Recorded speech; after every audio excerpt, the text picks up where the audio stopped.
সময় এখন 24 চ্যানেলের পক্ষ থেকে স্বাগতম। সংবাদ শিরোনাম। দুর্গাপূজা উপলক্ষে এই বছর বাংলাদেশ থেকে ভারতে কোনো ইলিশ মাছ যাবে না, জানিয়েছেন মৎস্য ও প্রাণী সম্পদ মন্ত্রণালয়ের উপদেষ্টা ফরিদা আক্তার।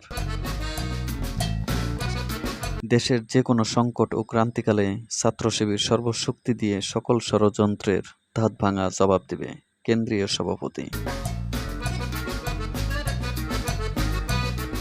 মুসলিমদের হুমকি, মসজিদে গিয়ে একে একে মুসলিমদের মারা হবে, বিজেপির বিধায়ক নিতেশ রানে। গত 16 বছর গণহত্যাকারীদের সুশীলরাই পৃষ্ঠপোষকতা করেছে। আসিফ আকবর পালিয়েছেন দেশ ছেড়ে, অরুণা বিশ্বাস। বৈষম্য বিরোধী ছাত্র আন্দোলনে ছাত্রদের উপর গরম পানি ঢালার পরামর্শ দিয়েছিল।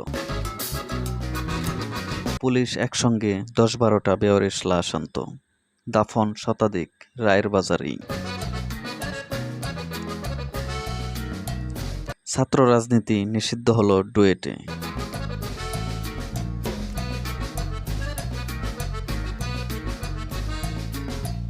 পরবর্তী ভিডিও পেতে আমাদের চ্যানেলকে সাবস্ক্রাইব, লাইক, কমেন্ট, শেয়ার করে সাথেই থাকুন।